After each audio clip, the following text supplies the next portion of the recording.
Venezuela. So bad. It's so incredibly insane what's going on. So that's why we're here in Texas, because in Texas people do understand the oil industry. People do understand that it's actually necessary to maintain the life that we've built after the Industrial Revolution, because there would have been no Industrial Revolution without oil. There could be none of this manufacturing. None of this without the oil industry. None of this without the coal industry. And yes, there's been environmental catastrophes, for sure. There's an environmental catastrophe with oil and coal every day in the world. I got into that when I went to Standing Rock. I really dug into how many oil disasters, oil spills, coal burning problems, this, that, explosions at petroleum manufacturing plants, explosions at gasoline plants, explosions at kerosene plants. There's going on. It's every day in the world, every single day. That's just part of what. Look, are we going to be better off with Venezuela or here? And the answer is here. At least we have some controls. At least we can keep an eye on things. At least we have scrubbers. At least we have some environmental controls here. Because as soon as you go to Venezuela, there's none. If you go to Saudi Arabia, there's none. Just think about it. So these third world dictators are selling to Justin Castro and Beijing Biden. It's nuts. Anyway, that's my little spiel for the day. Good morning, David. Good morning. How you doing? Everybody, this is Eric Kleinbeck. We were at an event. My voice is getting warmed up, thank God. Okay. I met him. We were at an event in Las Vegas. And that's also where I met Veronica, who's Marcelo's girlfriend. And we were at, what was his name? The gentleman who held the event?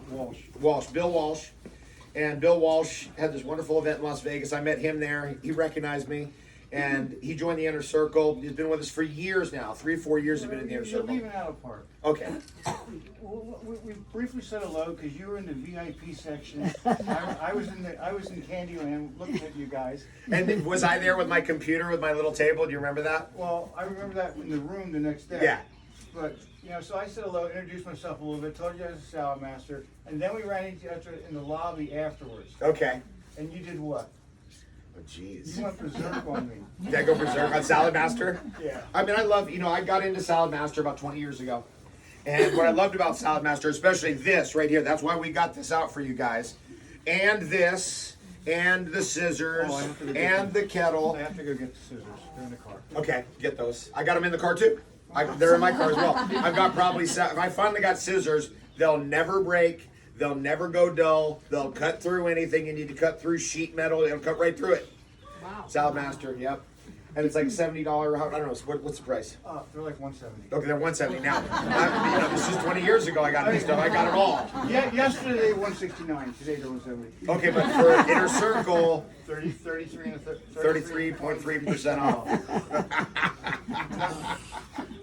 And I hate to listen. What are you going to do to start the tea? Okay, so first thing we're going to do is I'm just going to show you guys how we do the tea. I'm going to show you how I do it at home, just to make it easy for you so you go, oh, that's all I have to do. Who wants to see that first? Yeah. The reason why we're going to do this is because these medicinal mushrooms here are everywhere. There's not an ecosystem in the world. I mean, we're at the Dead Sea. I told you that story. And there's a few trees that grow at the Dead Sea. I mean, they barely survive because it's literally one of the driest places on Earth. And yet they're producing medicinal mushrooms. I'm like, well, you gotta be kidding me. Whoa. So you can't give me an excuse like, we don't have that in my neighborhood. Yes, you do. So let's talk about that. So first things first is this is the well, tell us about this right here. Okay, the cookware is made out of 316 surgical steel with titanium on the interior that comes in contact with your food. It's the least corrosive metal known to man at this time. It's the same material they use for implants. You get an implant in your body, a little $700 screw, same material on the inside that comes in contact with your food.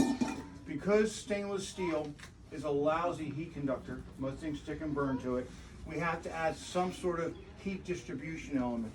In this, there's a mega core of aluminum, but you're shielded from it by the surgical grade of stainless steel with titanium. This is our electrical appliance. We have one that's a crock pot, David. Oh, nice. A 316 crock pot, not ceramic, okay? But what it is double heat element surrounded by oil. The oil heats the heat element, so everything is the exact same temperature. Now, do your crock pots have lifetime warranty? Yes. They do? No, I mean my Salad Master. I thought you were talking about Salad Master. My crock pots are some crap that I got. Well, anyway, Dave, our electrical appliances this and our crock pot / rice cooker. You unplug it, completely submersible, dishwasher safe, lifetime guarantee. I met someone here over the other building the other day. She's had her electric skillet for 40 years. Okay, she still uses it nearly every day. But if something were to go wrong, we still sell the probes from our skillets from 40 years ago, 50 years ago, 60 years ago. We're going on 78 years now. Jeez. Okay, now, over the years, Salamasters changed. We have actually been the leader in the industry. In 1979, pretty much the highest grade stainless steel you get was 18.8 or 1810. In 1980, the technology was released for 304, which was the food grade stainless steel throughout the 80s. And there at one time was about 40 or 50 companies who sold what's classified as waterless cookware. But you have to be careful with that term waterless because of our wonderful government. If you use less water than normal, you can call it waterless cooking. Okay? I cook vegetables without water. Some people say, how do you do it? And I say, oh, magic. No, what it is the way our system works is you use the pan the food most nearly fills. You turn it on medium, not high. As the vapors from the moisture in those vegetables start to rise up, this will start making a little audible sound.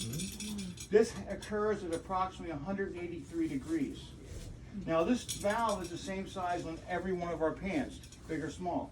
A lot of the other companies that say they're competitors of ours, they say when you see the steam coming out the side of the lid, then it's too late.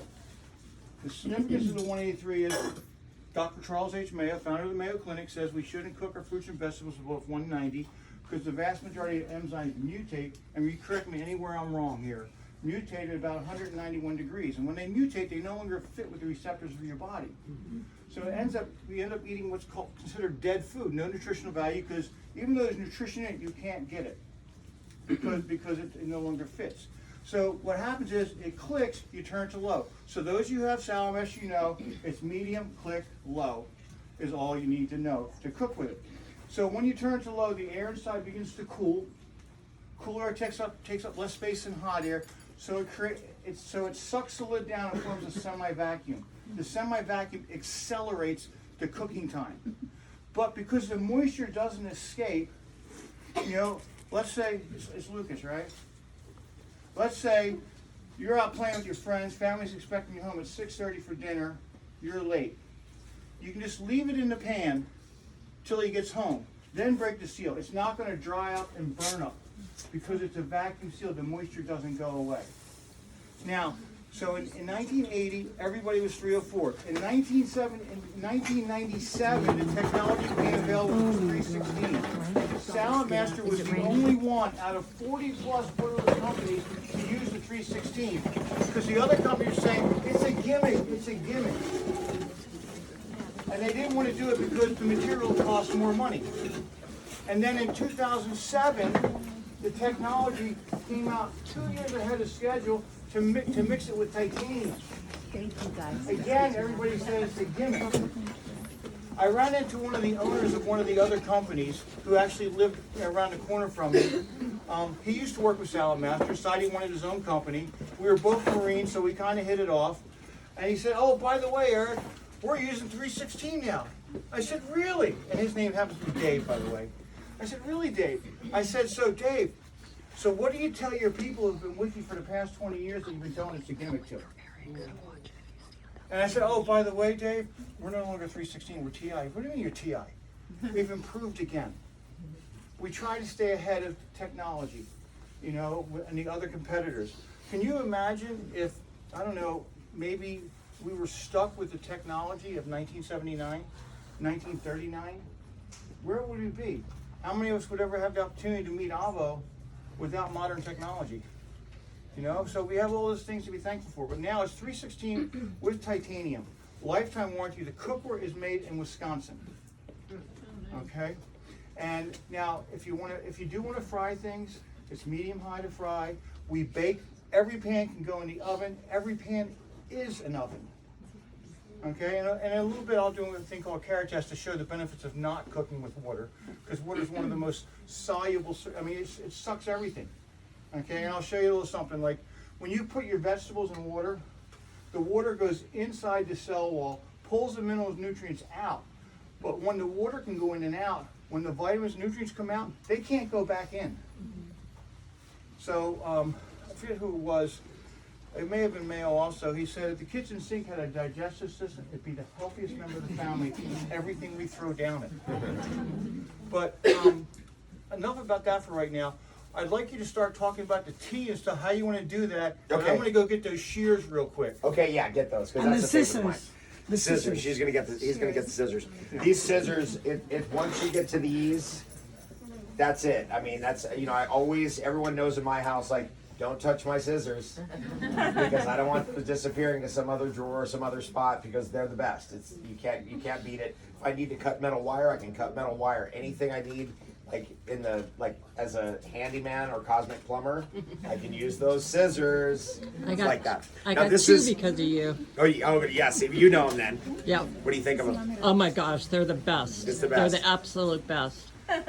We're getting some rain. Okay, so hopefully this rain passes. Now it was predicted that we'd have rain and drizzles at noon, so it's coming a little early. Maybe that's good. We are going to get out into that forest, so if you need a jacket, if you need to cover up with an umbrella, it's all good. We'll get out there. You guys excited about this wild food walk? Oh yeah. One of the easiest things to forage, and one of the great things that we start with here is the medicinal mushrooms. It's one of the most important entryways into herbalism. And we're suffering from herbal illiteracy massively. And that's a major issue for our whole civilization.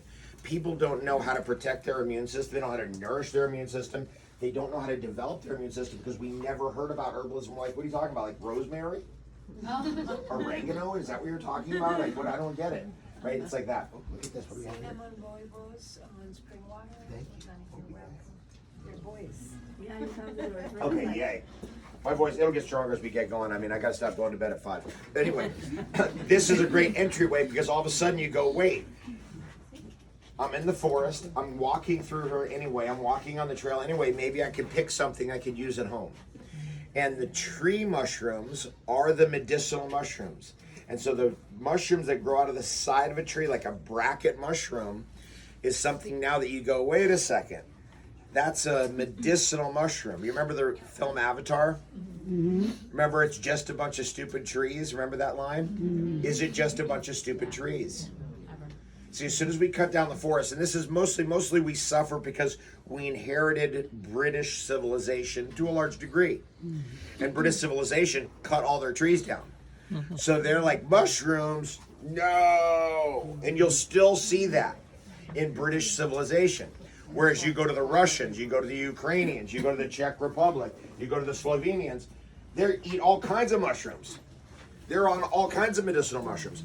In previous ages, as I got hunting mushrooms in Finland, as I got hunting mushrooms in northern Germany, as I got hunting mushrooms in Sweden, as I got hunting mushrooms in Denmark, as I got hunting mushrooms in the Netherlands, I found out that the human race in those regions had almost hunted reishi mushroom to extinction in those regions. Did you know that?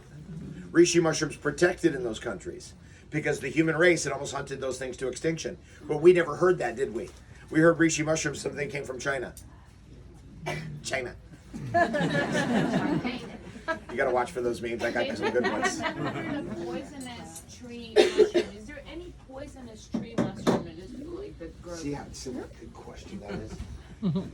There are no poisonous tree mushrooms anywhere in the world except for one yellow one in Australia.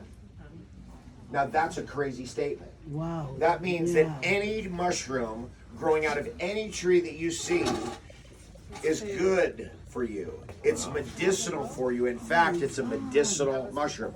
Now, typically they grow out of the side like this. It's like a bracket mushroom like this. And if you look at the underside, you can see it's porous. See those pores? Those are the polypores. Even out of a toxic tree. Dead trees, Yeah, dead trees. Now, if you don't know, let's say the tree's on the ground, it's like really decomposed, and you see some kind of mushroom, and it's not a bracket mushroom like that, or a polypore with the pores on the surface, then it's a no. Because you can't really, like, I don't know, is that really a tree mushroom? Is that, the trees have kind of been dead there for probably 10 years, and it's rotting away. Should I eat that? No. So it doesn't necessarily apply to the softer mushrooms. You're talking about the woody mushrooms. Well, definitely the woody polypore mushrooms like that actually have a porous surface on the bottom, those are always medicine for a human being. And those are the most important category of herbs for you because they're easy to understand, they're easy to pick, they're easy to dry. You don't even need to dry them. You can just literally take them fresh and just go, we're throwing them in here. And it just goes right in. That's it. Do we want to turn the temperature on? Oh, it's not on. You didn't tell me. Okay. I do Let's turn on. Sure. We can put on. Okay, how do we turn it on? We unlock it, Okay. press the on, Okay. and with my glasses on so I can see. We go high. This is like a what's the name of this system? Because This is a Mr. Induction. it's an induction. So what this does is it produces a heat because of the magnetic coil that's in this black base here, and it induces the heat into the metal. But it has to be ferritic metal. Okay, yeah. Well, the Salad Master material works. However, if you touch it, it's not going to burn you. It'll be I mean, hot. to It'll be touch. hot, yeah, but it's not going to burn you. So it's kind of like a safer stove concept. I have a question. If it's magnetic, does it change the vibrational flow of structure of food? Sure. So personally, my 316 stainless steel, that one right there, sits on my wood burning stove. And it's there all day. And it's just constantly there. Now, if you're in a situation like we're here in Texas, we're using crock pots. Apparently Salad Master has a crock pot, which I need to know about because I don't have one. Hey, we have crock pot. Okay, nice. My crock pot came from like, whatever, Target, Mall, Wart,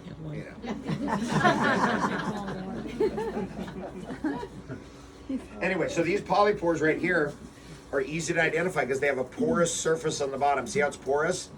What if you picked one and you're like, I don't know, it's kind of a dead tree and the log was on the ground and it has a gilled understory underneath its gill? Would that be an ideal one? And you're like, is this the one he was talking about? Nope, it's not the one. It has to have a porous surface like that. Ganoderma. So Ganodermas look like this. This is a good Ganoderma, probably like this one here. Yeah, there's one. So this one, look at the porous surface underneath. So this is kind of a primitive or form of reishi. See that? See how it has a porous surface underneath? Now what's really amazing about these is that it gives you a whole category of nutrition that we're normally missing. Again, we've inherited kind of by default British civilization, which is like, no mushrooms, we're not touching that. And there's like this thing in British civilization where they're against mushrooms because they did cut all their trees down. And there's no more medicinal mushrooms growing out of every forest because there's hardly any forest left. Every forested ecosystem in the world does contain reishi mushroom, which is quite a statement. Now, I had a friend in Arizona.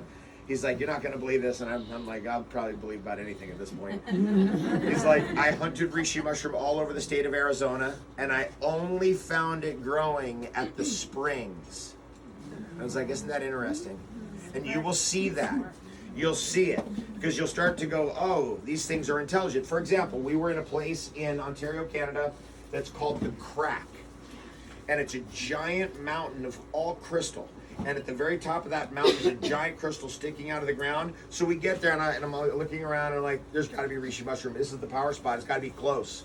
So I turn around, I walk right to the first line of trees and it's right there. Because you'll know, right? You'll tune into that and it's like that. Because the way we've been told the world is constructed is that it's random. Everything's a coincidence. That we're the only intelligent thing going on. There's no intelligence out there, right? We've been told all these things. Is any of that true? No. Right? Because if you believe that that's true, pretty soon you're going to be listening to...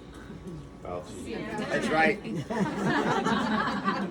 Pretty soon it's going to be Dr. Fauci giving you health advice. David, since you mentioned intelligence of the mycelium, the network intelligence of the forest, I guess that would be interconnected with the mushrooms you're eating. Sure, So absolutely. you're getting that wisdom of the old forest. That's right. See, this is why I'm saying, like, you can be on a highway in Los Angeles. You can be on a highway in Tampa Bay, Florida. You can be on a highway in Miami. And you could be taking your reishi mushroom, and all of a sudden, all of that nonsense disappears, and you're in the magic of the forest. That's literally what's going on. You can tune into that. Now, other people tuned into that magic originally, became aware of the magic originally, not just from the archetypes and the mythology and the films and the cartoons that showed us the magical kingdom connected to mushrooms, but a lot of people here actually took magic mushrooms. And they went, wait a second, what's going on here? And that's an entryway in. Ultimately, probably in the state of your life that you're in right now, probably taking magic mushroom on weekends isn't probably where you're at. That's my guess. I could be wrong.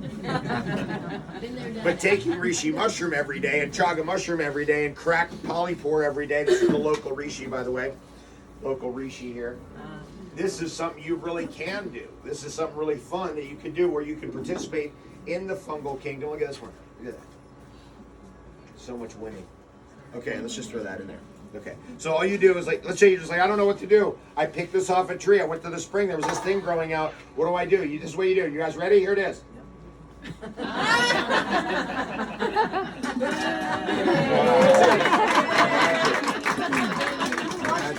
Can you do that in slow motion? I'm gonna take another one. We're gonna do it in slow motion. This is the cracked polypore. These came actually Scott from upstate New York. There he is. So in upstate New York, they brought Robinia pseudoacacia. Robinia pseudoacacia is a particular tree that's near and dear to me because Robin's name is very similar to Robinia, and I used to call her Robina. And one day a friend of mine is like, "Have you ever heard of Robinia?" And I was like, "What do you mean Robinia?" It's like Robinia pseudoacacia. And then eventually I found out, oh, it's black locust.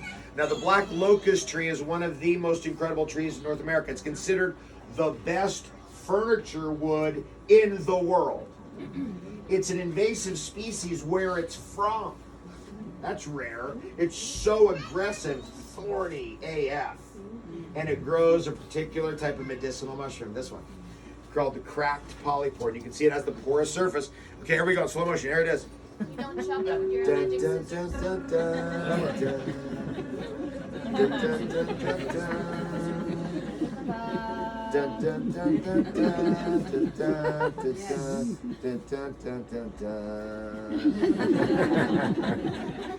Any questions on how he did that? Great, okay. Do I need to wash them first? Typically what I do is I actually will pick them and dry them in the sun upside down. That's, if you want to get fancy. You don't have to get fancy. You can just pick it off the tree and it could be that. But if you're gonna get fancy, then you can take the undersurface here and dry it in the sun for a few days. And if let's say it's rainy, okay, so you're gonna pull it into the house, and then when the sun's out, you put it back out again until it's actually crispy dry. Once it's crispy dry, then you can store it and you can keep it around. And then whenever you feel like, you can go dun, dun, dun, dun, dun, and then it goes in. Now, if it's dirty, let's say for example, this probably has some algae on top of it or something like that. You might want to take that off. Just break that off and get the algae off of it. Okay, question here. Dehydrating. What about dehydrating it? Great question. Okay, very good question, because some of you are going to be like, this thing's not drying fast enough. I'm going to put it in the stove. Mm-hmm. Bad idea. Real bad idea. Catch Why on is fire. that? Catch on fire. Because these things are very flammable, and if they ignite, you're not putting them out. Of those, the chaga mushroom is the most flammable and the most difficult to put out. So if you get a little antsy, you're like, well, let's dehydrate it in the stove. That's trouble. Now, if you have a dehydrator, that would work, but it's been shown that the dehydrator doesn't convert that bottom polypore surface to vitamin D2. Still good, it'll still last, but you're not going to get that extra little benefit. So the best strategy is sun drying. But you're like, look, I've had that thing out there for 5 days. It's not completely dry, but I've had it in the sun. That's enough. You can then dehydrate it from there to the finish line. Did everyone get that? It's a really good question. Chopping it before you cook it? Okay, great question. Should we chop this? Now, here's the thing about that. These things are like wood. So I used to do that. I broke knives. I went through all that stuff. You really don't need to do that. Do you want to attempt it? You want to try it? Let's see. Okay, here we go. Oh, with that. Okay, let's try it. Let's see what happens. Is this thing small enough to get in there? Here, try this one. Here, try that. What kind of water do you use? Look at that. Oh my God. I need a non-porous table usually to do this. But you get a big chunk, you put it there, or I'll go with a smaller cut. There's 5 different blades, different cuts now. Let's see if this one does it for you. Hey, David, This what is- about freeze drying? Freeze drying. Okay, so let's say I've freeze dried mushrooms. We've also freeze dried them with a harvest rate freeze dryer. Not very successful. Not very successful, but still, you know, that's still going to make a good tea, increase surface area. Generally, I would say with freeze drying, it's a very expensive process for an outcome that's not very good. So with we have 2 freeze dryers that we're running almost 24/7, harvest rate freeze dryers. And when you put mushrooms in there, they become crispy. It's pretty good, but it's a lot of money. So let's say it takes me 12 hours to freeze dry. It's going to be like $60 in electricity. So when I'm using cacao, I'm way happier with that because I'm actually, you know, like if you get cacao from us, and I think we had cacao at the event this weekend. You guys get that? Did you try that, Mike Butler? Did you finally get some? I tried it. He's read our stuff from our farm. We've been freeze drying the fresh cacao, and that is worth the money, right? Because at some point you start to freeze dry like medicinal mushrooms, or you freeze dry jackfruit, or you freeze dry cacao, or whatever it is, and you find out like jackfruit is really not worth the money because it's 60 hours to freeze dry it. It's really good. There's no question about it. Freeze dried durian. Where's Joe Basello? Marcelo freeze dried a lot of durian. How many hours was the durian to freeze dry? No, but I mean, for just to do one batch, how much does it take? How long does it take? From start to finish, from start to finish, it's like 24 hours is the first cycle. You pull it out and see if it's dry. It depends like how deep you crack that freeze dryer. Like to the brim, it'll take 2 to 3 days. The cacao, the raw cacao, that takes like 3 to 4 days sometimes. So let's say if I've got a product, a cacao, and I'm freeze drying it, and it's taking me 48 hours, that's like $100 bill, you know, in terms of the electricity cost. But it's worth it for that product because I can get, let's say, 20 pounds out of it. And so that's why that product's expensive, because we got to pay the Hawaiian utility bill, and the solar isn't enough to run that. But you know, they're always telling you we're going green. It's like, look, I got mass solar panels on the roof. It's not enough to run dehydrated. It's like that freeze dryers like that. Good question. Now, here's another thing I want to say about this. If you really want to break that thing up, let's say like this piece, and you're like, look, I really want to break this up so I can really break it down so I can get it in that kettle top, for example. The best tool is a mortar and pestle. Out of all the tools that I've ever gone through, because if you start using knives and stuff, you're going to break knives. I've broken knives, I've broken ceramic knives, I've broken metal knives, trying to cut through this material. The best way to get into this material is you put this into a pestle, and you take your mortar and you bash that thing and break it. If you want to, you don't need to. You don't need to do that. Now, all you have to really do is just take this, and you're ready. Here it goes.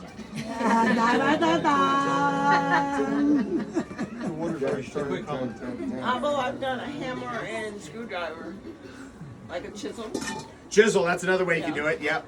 Another way to do it, by the way, is you could take a towel, you could wrap the mushroom in a towel, so like, let's say this, and you could take a hammer and you could do that. That's another way to do it. And I've done that a lot over the years, right? Because, you know, I'll be at somebody's house and they'll be like, I got this massive Ganoderma, it is this huge thing like this, and like, you're not fitting this huge thing in that, and you're not getting it in that kettle, how are we gonna break a piece off? So you wrap it in a towel, take a hammer, and boom, just break pieces off. That's another way to do it. What kind of water do you use? What kind of water do I use? Well, I am very fortunate at my house, we have spring water in the house, which is nice. This water right here is well water from this property that's filtered. So not only is it well water from here locally, it's also filtered. So that's good news. Question here. You were talking about freeze drying fruit versus the hydrating fruit. Freeze drying retains 97% of the nutrients. Dehydration, you're lucky if you have 40% of the nutrients. Yes. And that's why, if anybody have those freeze dried cacao beans? When you get into the nib and you're like, whoa, this has pop. It has pop like you never had before. Now you know the truth, right? Because all the other ones you had, they're mealy. They started to oxidize, they started to go soft. But when you have that, you bite it and you're like, whoa, that's got pop, it's got crunch.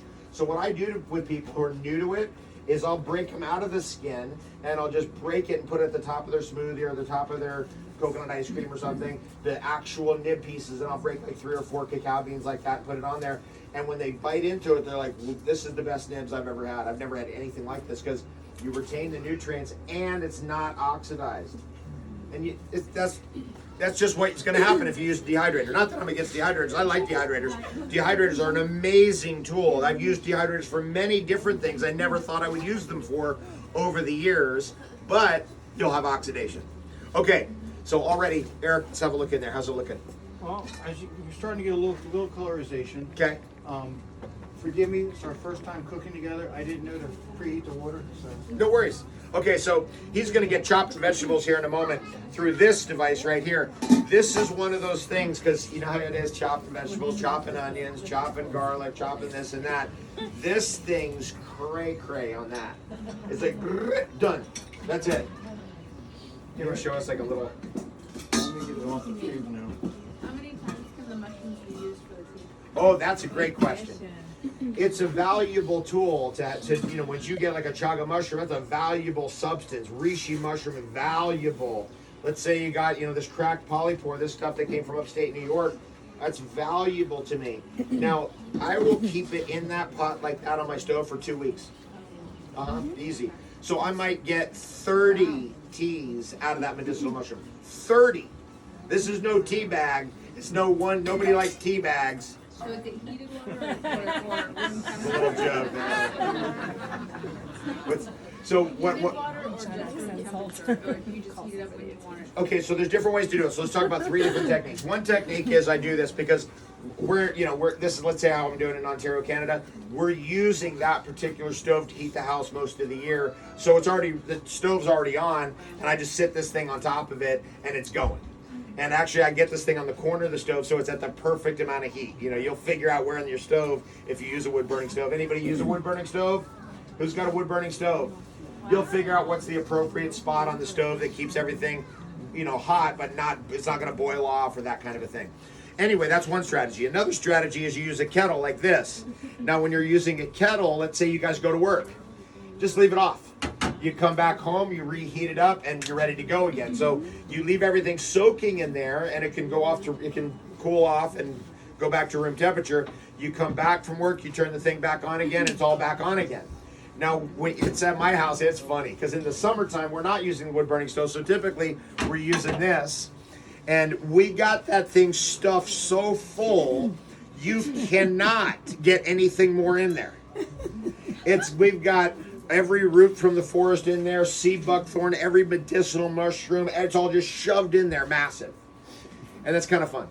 So that's another strategy. Now, the other strategy is the one we're using currently over here in Old Conroe, which is the crock pot.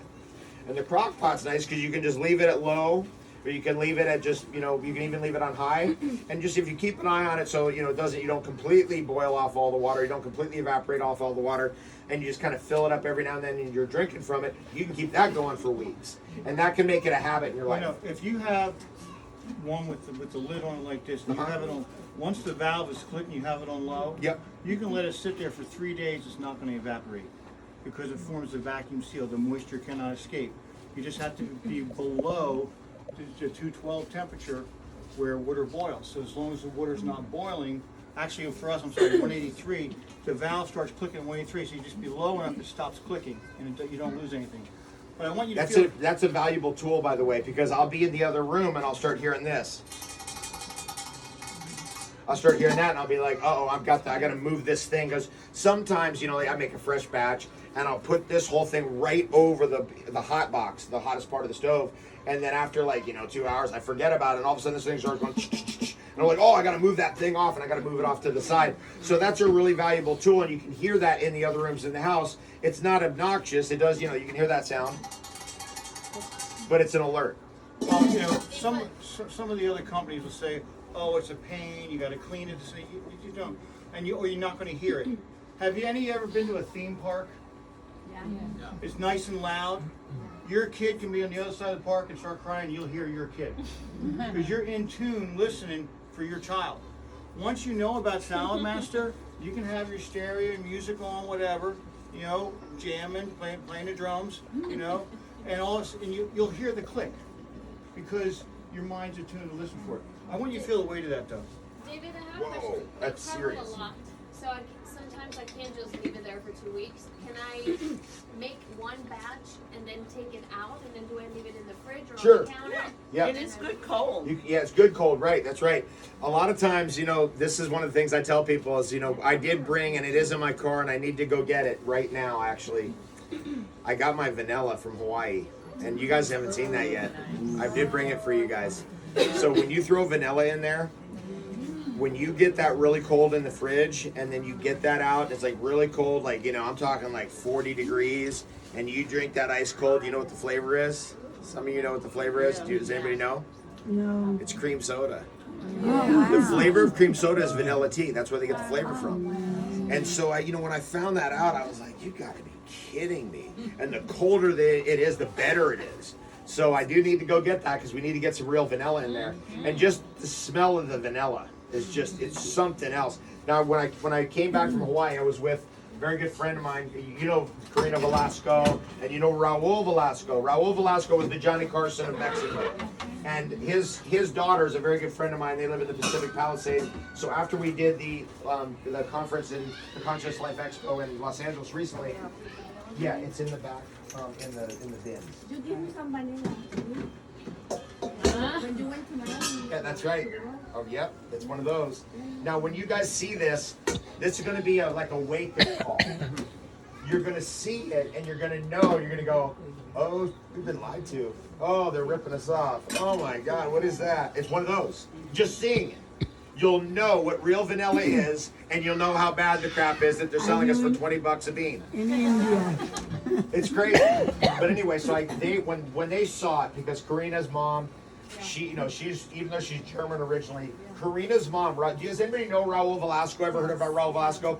We grew up on the border, so when I came from New Jersey to San Diego, my uncle lived on the border, and we couldn't get American TV. We got Mexican TV.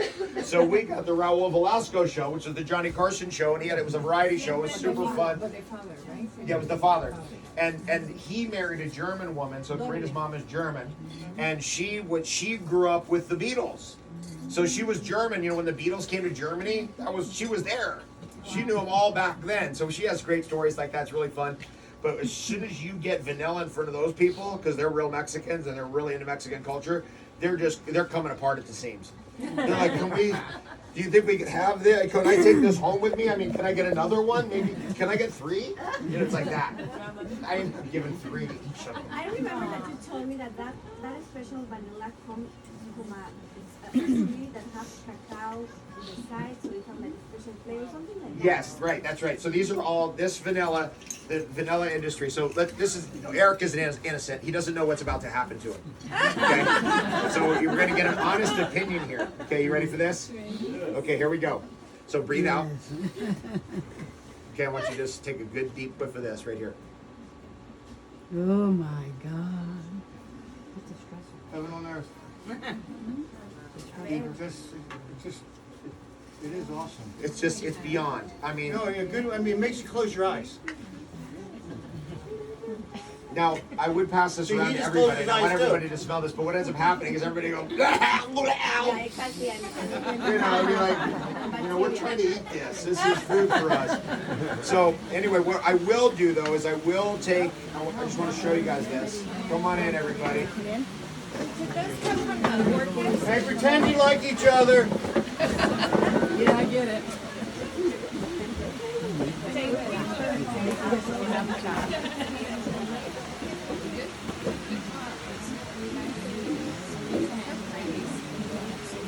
David, if they crack it, will it smell better? Yeah, okay, so let me pass this one out over this way here. Let's go over here. Okay, now you'll see that some of these, okay, this one started to split. So see how that split? So what I will do is I will exacerbate that split. I'll peel like a banana, right? Peel it back, open that up, and in that one goes, and oh, there's good. This is. Is that from an orchid? It's an orchid, right? So these are all grown on cacao trees. Every one of them is grown on cacao trees. So we don't do the thing of like, hey, let's we'll get a little shade cloth and we'll get a little shade operation and our little shade operation, we'll cultivate vanilla. It's like, I want the actual vanilla growing on the chocolate. Years of doing that, you know, one day I'm sitting in the corner of Lanai, which is like our balcony. Years of doing that, I'm on the Lanai, and I'm looking over at one of my favorite cacao trees. I planted it close to the house because it's just such a favorite. It's one of those Central American true Criollo cacaos. It's got dainty little fruits. It's very, very elfish. It's got magic all over it. And I grew a Tahitian vanilla variety on it. And one day I looked at it and I was like, wait a second. It looked like a Mayan icon for the cacao tree. So I dug that out of my images on my computer and I was like, oh, what do you know? The image that the Mayans had used for the cacao tree wasn't actually a cacao tree. It's cacao with vanilla growing on it. The two together, right? Because this is something that's been going on forever.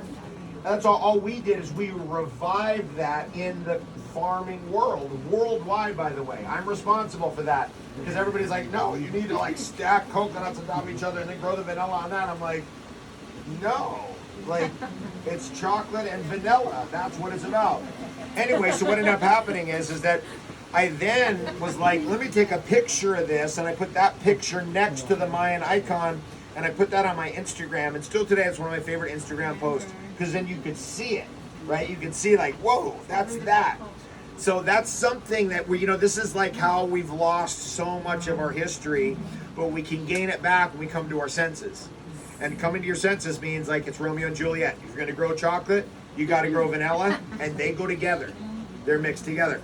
So when we make a tea like this, the medicinal mushrooms and the vanilla, you know, Eric might say, this is something new, right? This is like, this is 20th century stuff or 21st century stuff, right? Or There is nothing new. there's nothing new under the sun. There's nothing new under the sun. This formula right here of vanilla tea with medicinal mushrooms in it, we can track back easily 1,000 years in Mexico. And you're like, wait a second. They were using like reishi mushroom with vanilla in Mexico 1,000 years ago with chocolate. You want the answer to that? Yes. So why wouldn't they?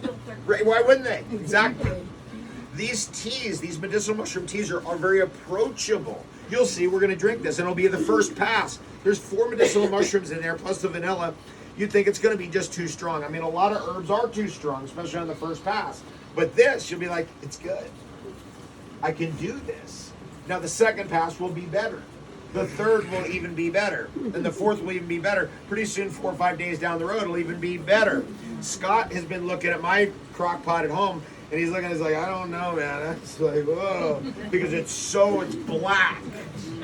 It's black. But, I don't know if you've tasted it, Scott, but I haven't yet. You'll be surprised. I kept telling him, I was like, dude, just drink it. I'm telling you, you'll be surprised. He's looking at it, I don't know, man. It's black. But actually, when you taste it, you're like, it's fine. There's nothing. It's not, the alkaloids aren't too strong. It's not too bitter. It's actually nice.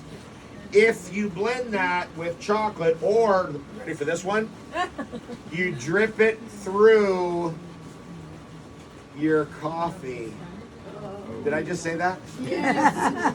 Uh-huh. The ground? Yep. Instead of using hot water, you use that tea right there. I'm in. Oh yeah. I'm telling you, it's over. And it's over. It's almost like a weed difference. Yeah, exactly. And it just if you put it in your coffee, you'll drink it. If you put it into your blender and you make a chocolate drink out of it, you're gonna drink it. Well, I mean, in a lot of your nutritional course videos, I mean, you showed taking the teas and using it as a base for some of the other things you do. Everyone catch that? Say that again. Yeah.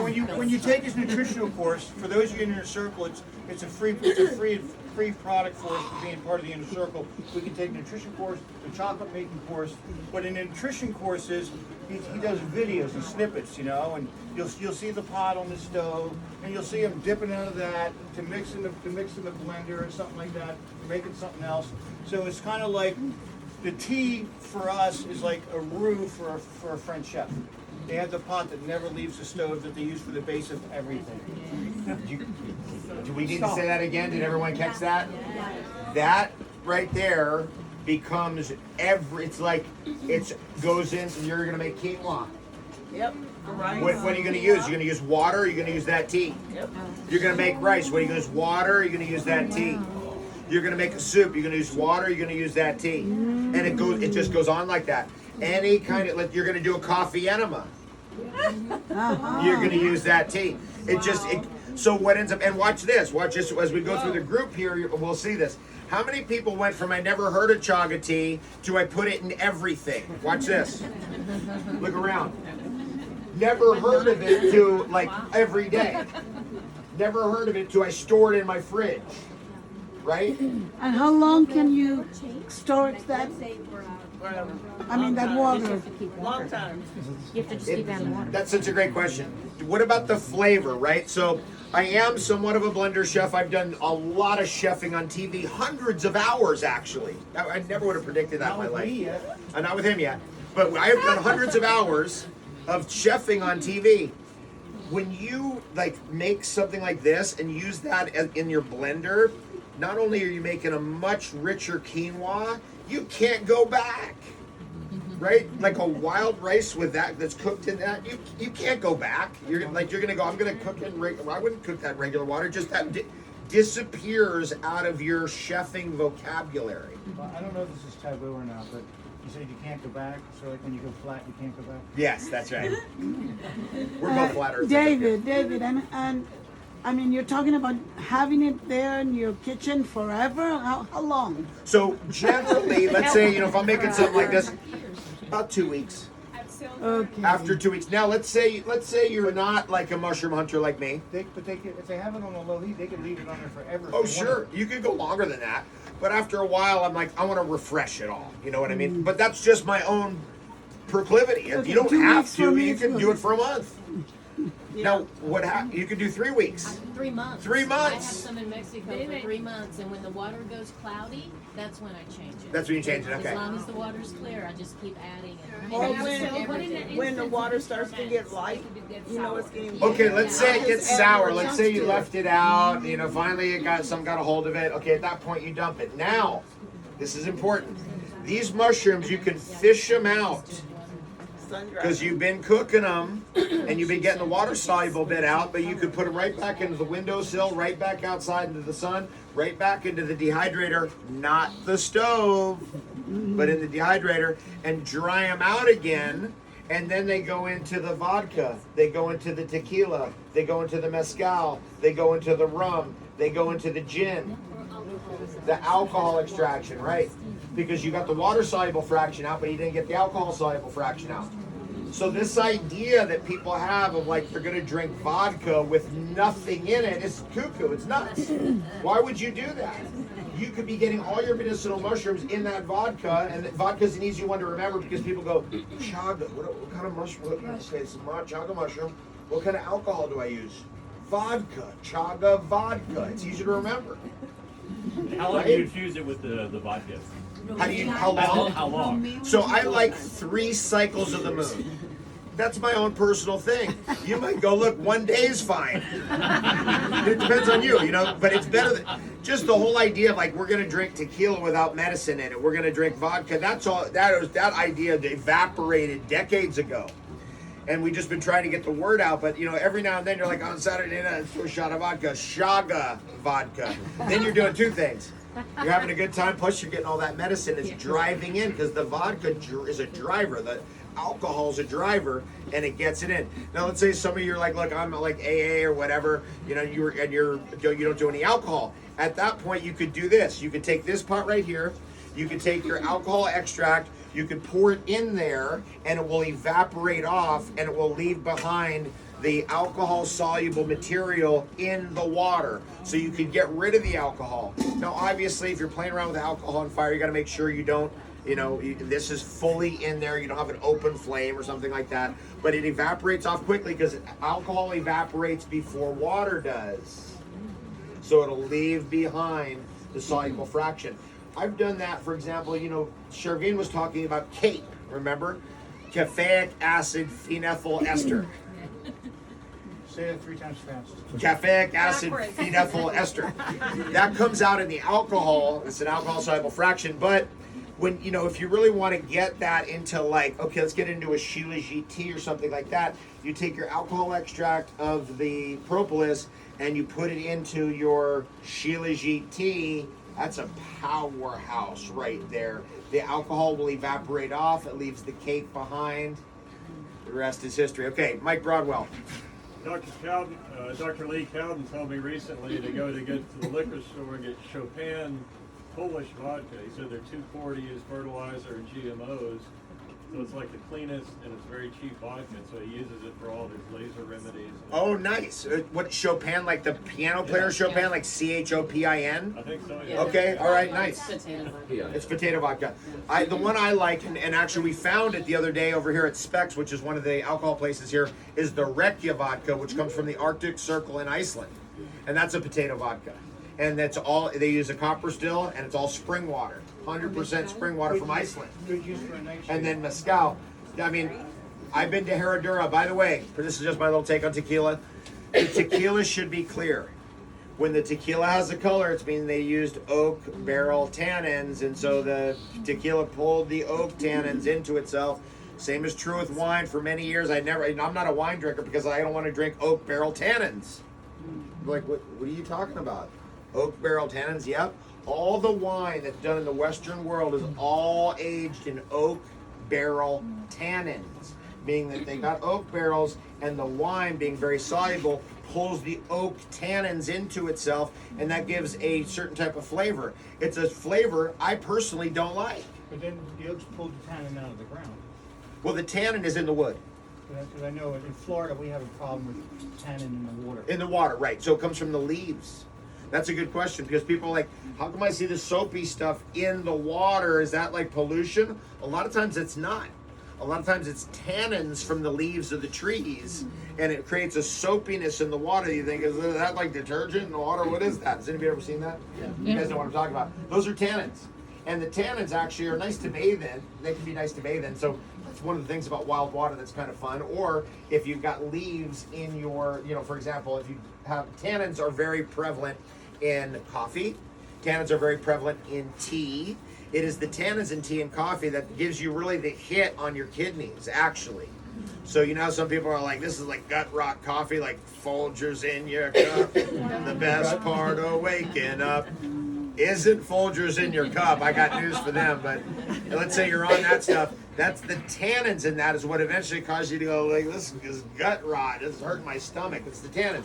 So I'm having all this thought, and I'm thinking, I got to get to like real wine. Like, is there anybody who produces actually a real wine with no oak barrel tannins?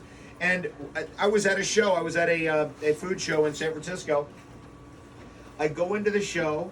I go right to this booth. I mean, it was almost the first thing I ran into. I go right into this booth. These guys have olive oil, and I'm like, oh, let me try this olive oil. It was from Crete. And I was, I was hanging out with a guy, and they were a young couple, and we were having a good time. We're talking and stuff. And I was like, what's this? And they had some other wine there, and they're like, oh, this is the Commendaria wine. This is believed to be the wine at the Last Supper. This is the wine that King Lionheart, what was his name? The guy who came on the Crusades, he brought back to Europe with him. King Richard Lionheart, there it is. He comes back to Europe with this wine, the Commendaria wine. I was like, well, what's different about this wine? They go, it's not put in oak barrel tannins. I'm like, you've got to be kidding me. I walked right into it. And so we got really into that wine. And so I started putting that wine in chocolate bars. I have a question. We put that wine in chocolate bars. The resveratrol, the reverse bar, if you guys remember the Sacred Chocolate reverse bar, actually had the Commendaria wine from that guy in Crete that had no oak barrel tannins. Now here's the thing that's interesting about it, one last thing, is it actually tastes like grapes and raisins. That's the thing about wine I couldn't stand. I was like, it just doesn't, like, I like grapes, I like raisins. But the wine doesn't taste like grapes and raisins. That was always a problem to me. I couldn't handle that. But this stuff actually tastes like grapes and raisins. Okay, Now, go did it ahead. come in a bottle with a cork or a flip-top? It came with a cork. It came with a cork. Imagine this. Someone gives you a bottle and you don't have your corkscrew. What are you going to do? In this case, luckily, it was one of those types of... If you don't. Okay, I don't know. Well, here's what you're going to do. Okay. You're going to break out your trusty pair of Salamaster kitchen shears, and there's always a penny laying in the floorboard of the car. So we're going to take the penny. Wow, no. That's illegal. I'm increasing the value of the dollar. Look at that. So now you have a corkscrew. What? Whoa, check that out. fun, bro. I've never seen that before. What a trick. Some sort of steel, I don't know exactly. I just know it works. Now, also, they do come apart for easy cleaning. Okay, that's the shears. Now, I'm gonna get ready to make a salad, David, is that okay? Yes, let's get into that. So I'm gonna have Eric guide us in. Watch how quick this all goes down. This is one of the things I really love about Salad Master. A lot of times at my house, we're not making food for 2 people. We're making food for 5, 6, 7, 8, 9, 10 people. And it's got, then everybody's on the cutting board, like, and it's like, But if you're also doing weekly prepping, you need large volumes. you need large volumes, exactly. So this is one of the tools that just saves you so much energy, so much time. But watch how quick and watch how well it does it. The first thing I'm gonna do is I'm gonna put the vegetables together we call a rainbow salad. Okay, it's red and green cabbage, it's zucchini, normally a yellow summer squash, carrots, celery, radishes, the dressing, a Granny Smith apple, the zest of the lemon, and juice of the lemon. That's it. Everything's 100% natural. Okay? Now, this is number 3 blade, just for chopping. That's what you're listening for. It's ready. Now, until you get comfortable with the machine, when it gets low, you can put the guide on to help push the vegetables down if you're afraid of the knife edges. But how's that for a nice chop? Now That also, took like 10 seconds. now this isn't all the cones have numbers. This is number 3 blade. Okay, the smaller the number, the smaller the cut. 1 through 5. 1, 2, and 3 chop, grade, and grind. 4 and 5 slice and shred. So the next thing I'm going to do right now is I'm going to do a little finer chop.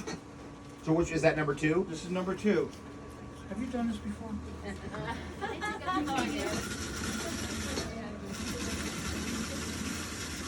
If you go to YouTube, you look up Salad Master Sizzles Rainbow Salad, it's right in there.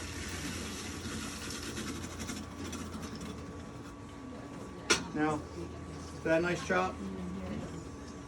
We can also do onions with no more tears. This is the blade I use for the apples. Leave the core on, just push down. So you get to the core, rotate.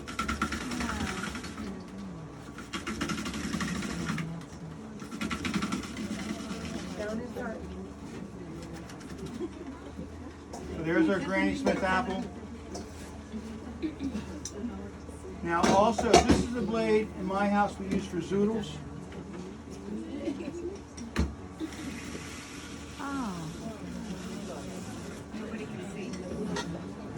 This is our zoodles. What number is that? 2. 2, okay. Now, anybody ever deal with butternut squash? Isn't it a pain to peel that? Yes. Yes. I don't know because I don't peel it. So what I do is, no, I put the skin side away. I cut it out from underneath the skin. Does it tickle your fingers so you know when you're getting close? It can, yes it can. It does have an automatic stop feature. If you do nick yourself, you will stop. So there's our hard rinds, and there's our butternut squash. Okay, and you can do the same with the acorn squash.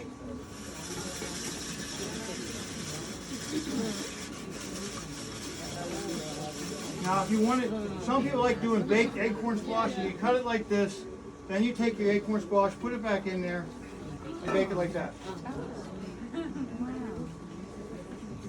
You do it all the time, right? Yeah, one of the things that's really cool about this is it's easy to clean. It cleans in seconds, right? So there's no this is one of the reasons why we designed the NutriBullet, so the blade comes out and you can actually get underneath it. There's no we gotta get in here and get underneath the blades. Everything comes apart, washes clean in water in seconds, and that's it. And it's heavy duty too. He had me hold up this piece right here. This piece is heavy. So it holds in place. It's not some cheap aluminum plastic You do crap. need a smooth surface, okay? But it's a silicone cup. It's not going to scar your countertop, whatever it's made out of. The material is actually a triple chrome plated die cast zinc. Has ball bearings in it. The older models just had an oil impregnated bushing. The blades are not a regular stainless. They have to have a high carbon content. Because if you don't have a high carbon content, it cannot maintain an edge. We do not recommend putting in a dishwasher. Yes, it comes with a lifetime warranty, but you put any cutlery, whether it's a round knife or a standard knife, the high heat of the drying cycle in a dishwasher will affect the temperature of steel and its ability to hold an edge. Okay, now if you do that and it does rust, you have to go through the inconvenience of mailing it back so to mail you a new one. But if you just don't put it in the dishwasher, you know, and the only time you really got to use any kind of soap or anything if you're doing soft cheeses. Everything else is just basically just wipe it with warm water. It's clean. It's that fast and easy. That's what I do. I never use soap on it. I just literally turn the faucet on. This is the thing. When we designed the NutriBullet, I was telling those guys, I was like, look, it needs to be, you turn the sink on, you put the thing in there, you shake it, and it goes in the drying rack. It has to be that easy, or no truck driver is going to do it, right? So that's kind of how that's what we do. Just put it under there like this, drying rack, done. Now this is a number 5 cone. This gives a zipper cut, like a lacy edge, for garnish if you want to get fancy. When we do our presentation, we do in-home presentations, okay? And I'm going to admit it, we try to ethically bribe people. No, I'm serious, okay? I mean, how many times does somebody offer you something you have no desire for? You don't care about it. So when we showed the machine, based on what you saw so far, how many of you, if you had one of these in your house, would actually use it? Okay, how many of you get one free would actually want it? But see, I wouldn't offer it free, because if I said free first, everybody's hand would have been up right away. Okay? Because there's no value in it. But now that you see what you can do, there's value in it. And what we try to get you to do is help us show it to families. Okay? Nobody has to buy anything. We show it to enough people, we give it to you. Okay? To buy it, back in 1946 when it first came out, it was $29.95. That was a ton of money in 46. Totally. Okay, had a 10-year warranty. Mr. Lemons started in Dallas, so we're a Texas-grown company. The main office is up in by DFW. But he used to put it on the hood of the car in front of grocery stores and filling stations. He would cut cabbage and Ivory soap bars. Who remembers Ivory Flakes? Okay, a bar was 25 cents. A box of flakes was 50 cents. One bar on the number 1 cone made 2 boxes. At the grocery stores ran out of town. So he said he got people to buy it because they're already paying for it. You know, we had studies done at Hazelden Laboratories. Our medium click low method that I mentioned, according to Hazelden Laboratories, retains an average of 93% of all the minerals nutrients as if it was still raw. If you boil, steam, or microwave, you lose 50% of your volume, up to 70% of your minerals and nutrients. Okay? So with Salad Master, when you start cooking this way, you can literally use half the normal volume of food. And if you're buying organic, it's what, 50 to 200% more expensive? At least. Okay? I took an organic farming class from Well, multi-generational. no, but you He go said in, the grocery you go stores into the- mark it up. It shouldn't be. but you go into the grocery store, you pay more for it because Right. it's special. But here's the thing, you're paying more for it if you're cooking in water, if you're boiling, steaming, or microwave, you're gonna lose half your volume, 70% of your nutrients. Cook it this way, and we literally can cut your food bill in half because you use half the volume, but now you have 3 times the nutrients from that same food. And you'll actually be able to become satiated. I have trouble with that word. Satiated from the food. Satiated. Satiated, that's it. Yeah. So, I mean, it does all kinds of magic things with carrots. So I'm pointing some carrots here. I don't know if anybody can see. Now, on a presentation, we call this the mother-in-law cut, because she don't know about Salad Master. She'll be up all night long trying to figure out how you did that. And I appreciate you laughing at my jokes, because it's supposed to be fun. And if you don't laugh at my jokes, I just tell them over and over and over again until you finally laugh. Okay. Now, there is one thing I do want to do here. I'm going to use this here. David, I know we didn't talk about this, but I'm going to do what I call a carrot test. Is that okay? I'm all into the carrot test. This is Salad Master too. This bowl, right? Is that? Yes, it is. That's interesting because I had this bowl in the house and I was wondering where it came from. Now this is the #1 cone. You can crack the coconut open and grate the coconut right off the shelf. Wow. Graham crackers, nuts, Parmesan, Romanos.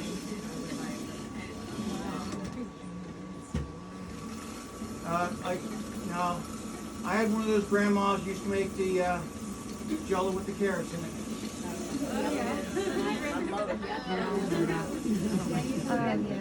Absolutely. Yeah, me too, And you can do yeah. the same test we're fixing to do with the red beans.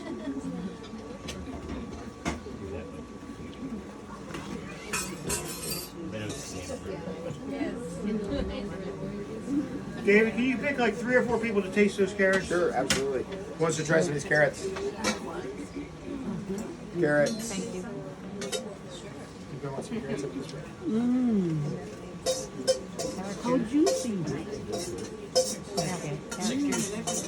Good, good. Want to pass it around? I'll hand the Yeah. whole thing to you. Okay, thanks. Huh? Okay. Now, we're starting to click a little bit. We want a steady click. Okay, we want, because what's going to happen is you look, we're not boiling yet, but it is getting hot and got a lot of color there, don't you? Yeah, a lot. It's going. That's really, it's happening. So It's on. we'll get a little more click. See how the lid floats? What happens is, as the moisture comes up, the lid is only one sheet of metal, where the sides and the bottom are thick, different layers. So the lid is a cooler temperature, so when that hot air hits that cooler temperature, it causes it to condensate, come down and form the water well. So would you say it's a kind of a steady click? That's pretty steady. Okay, so we're going to So bring we want it. to turn it down at this point. Is Yes, that right? yes. I'm bringing it down to 180 and we'll go a Perfect. little lower. Okay, 180 is good. Okay? Let's see what happens. It'll take a few minutes to stop clicking. Now, most people cook carrots, I steam them. Okay, steam is water. I boil them, I microwave them, I put them in the oven. Okay? Has anyone ever boiled carrots? Anybody? For those you boil, how long do you boil them for? Besides till they're soft? About how long? Anybody give me any time? How long do you steam them for? 10 minutes. 15 minutes. 15 minutes. Okay, 1, 2, 3, 4, 5, 6, 7, 8, 9, 10, 11, 12, 13, 14, 15. Okay, let's believe that's 15 minutes. Does that work for you, David? Perfect. Now, do we have any nutritionists here? Quite a few. Okay. Well, I've been told that nutritionists tell us the color of our vegetables are vitamins. If nutritionists are correct, where would you say the vitamins are? Water. They tell us our taste is our minerals and nutrients. So taste the same carrot after 15 seconds of water. And whoever you gave carrot to before, let them try again.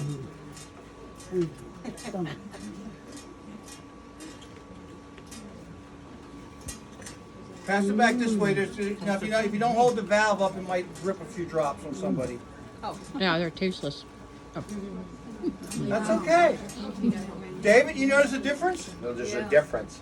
But we only had 15 seconds of water. We didn't give it a chance to oxidize. We didn't put any heat on it. How can that be?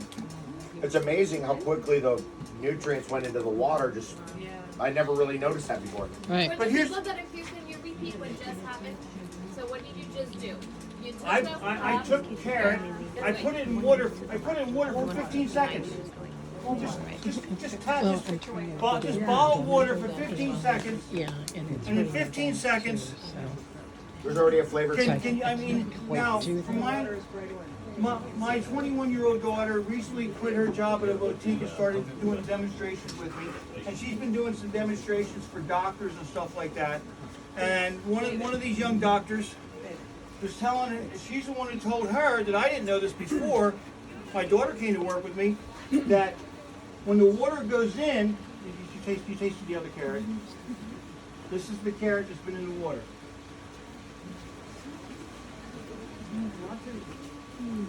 There's like nothing left in it. Sorry. Why hold that valve so nobody can throw away? Some of them are on YouTube. Yes, they are. But the water goes in. The water can move in and out of the cells. The vitamins, minerals, nutrients, once they leave the inner cell, they can't go back in. And one of the reasons Grandma was the healthiest one, because she would drink the stock that was left in the bottom when everything was cooked. Okay, so that's our carrot test. If you use water, whether it's boiling or steaming, you're murdering your carrot. I mean, no, seriously. Why even bother buying organic if you're going to boil, steam, microwave, cooking something else?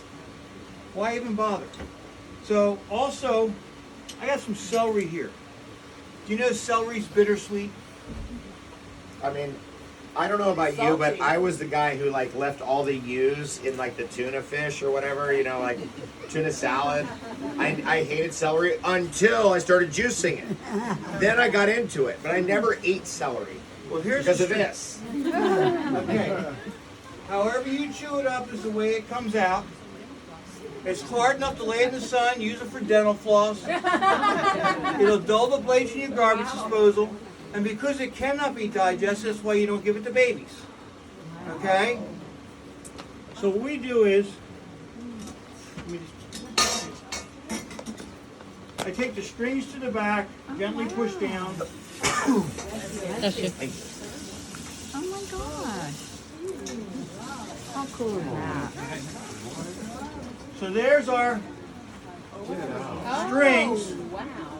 Oh my God. If anybody would like to taste this, you'll see how bitter this is. On the inside is the sweet meat of the celery. And to show we didn't take the life from it, we didn't crush it.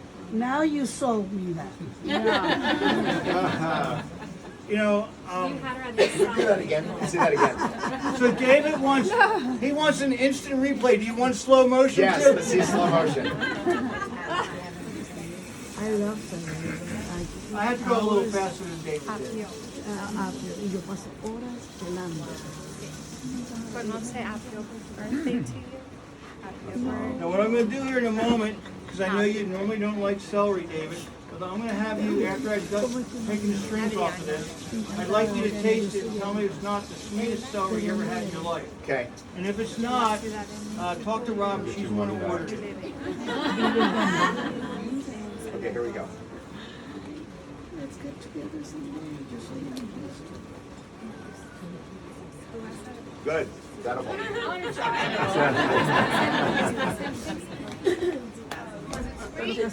Salty. It's Salty. Yeah, it's got it for Celery is sure. very high in sodium. Yeah, but what we've done though is we removed the bitter strings. I like celery. Now this is our number 4 blade. This is the one you use if you want to make like potato chips, any kind of coining.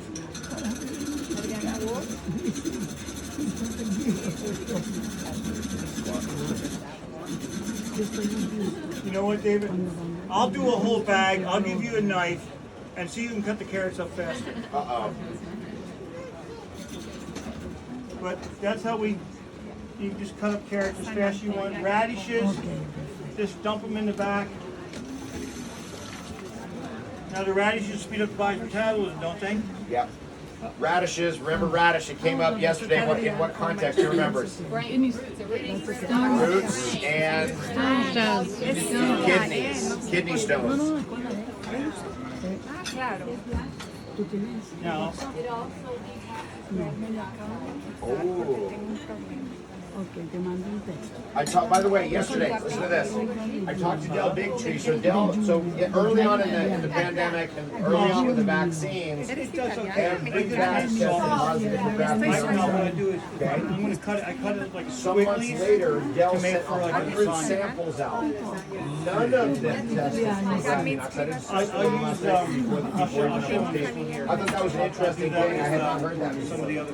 Everybody catch that? So early on in the pandemic, this is like, I think it was probably February 2021, might have been January 2021, right when they rolled the vaccines out. Every vaccine tested positive for graphene oxide. Some months later, Dell sent 100 samples to labs across the country. None of them tested positive for graphene oxide. I don't know what that means, but that came up yesterday when I was sitting in backstage with Dell. Is it possible that it's lighter or heavier so it goes down the batches? So that one batch is something on a lower batch is more concentrated? Tough to say. Tough to say. We don't know. But 100 batches, 0 graphene oxide. That was, I hadn't heard that before. Something different. Okay. Now, ideally for my salad, like I told you, our rainbow salad, the dressing is the drainage with apple, zest of the lemon. So we use the number 1 cone, turn the handle, and you don't want to go too deep on the pith.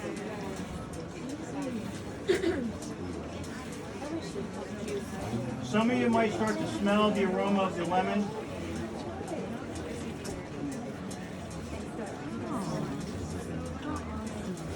I also do that by hand. Now, David, you had me smell your vanilla. Now smell my lemon. It's the best. It's the best. It reminds me of those days, when you're juicing, and that lemon, as soon as you get the whole lemon goes there, like that. Again, I just turn the handle and rotate it. I do a lot with oranges. A lot of orange zesting, a little bit of grapefruit zesting as well. Oh, I just got the whiff of it. Lime. In Florida we have sour oranges. You go into the woods. I don't know if most of you know this, most of the oranges grown are not growing on their own trunk. They've been grafted. They've been grafted to a sour stock. And when the grove gets old, some of that sour stock is still out there. Those oranges, they're a bit powerful for eating, but they're amazing for cooking. Citrus is incredible. I mean, just the incredible genetic diversity of what's out there with citrus. The way the citrus, if it goes wild, the way it suddenly starts growing big old thorns. Well, I've got orange trees with massive thorns like that big. Navel orange tree, thorns that big. I've had navel orange trees, no thorns. Now, if you want to know what kind of citrus tree you have, you take a leaf and you break the leaf and rub it, and then you smell. You'll smell whether it's lime, lemon, or orange, or grapefruit.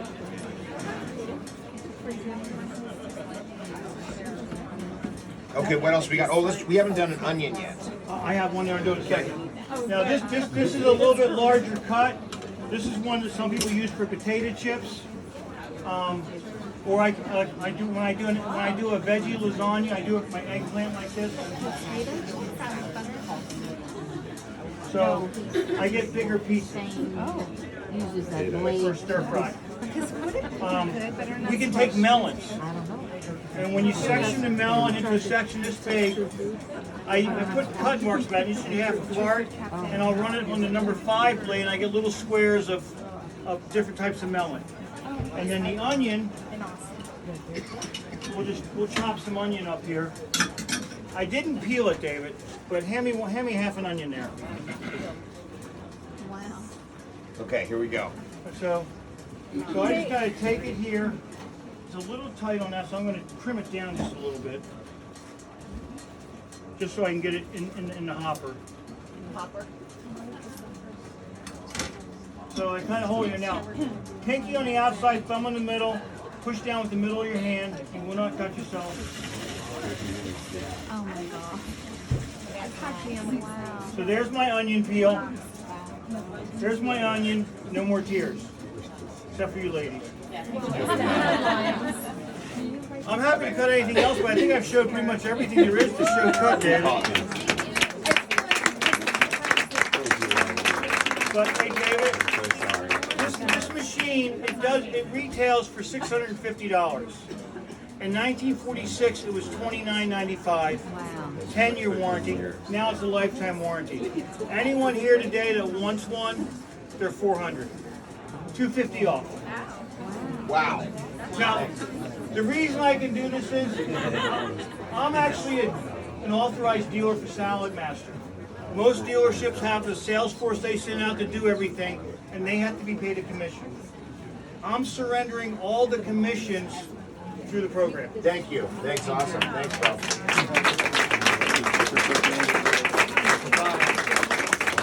Now, this is still clicking a little bit. I'm going to turn it down a little bit more. Do you want to take a look real quick? Let's take a look. Okay, you guys want to peek in here? Here we go. Let's see what's happening in here. Whoa, look at that. Whoa. Get some aromas coming out. Some interesting medicinal mushrooms in there. So we're going to come in for tea on that. We've got some vanilla in there, of course. We've covered a lot in a short period of time. We're going to head out there for a wild food walk shortly. If you're interested in Salad Master, track this man down. He's our guy. 22.2% off of everything else. That's even better deal than that, by the way. If you're just, if you're at the event, but if you're inner circle, it's 33.3. Thanks for that. Then we'll drink this later. So we're gonna go do our walk, and then I'll see if I can grab somebody, one of our local crew, to put this into little coffee cups for us, and then we'll have a little sip of this. Questions over here.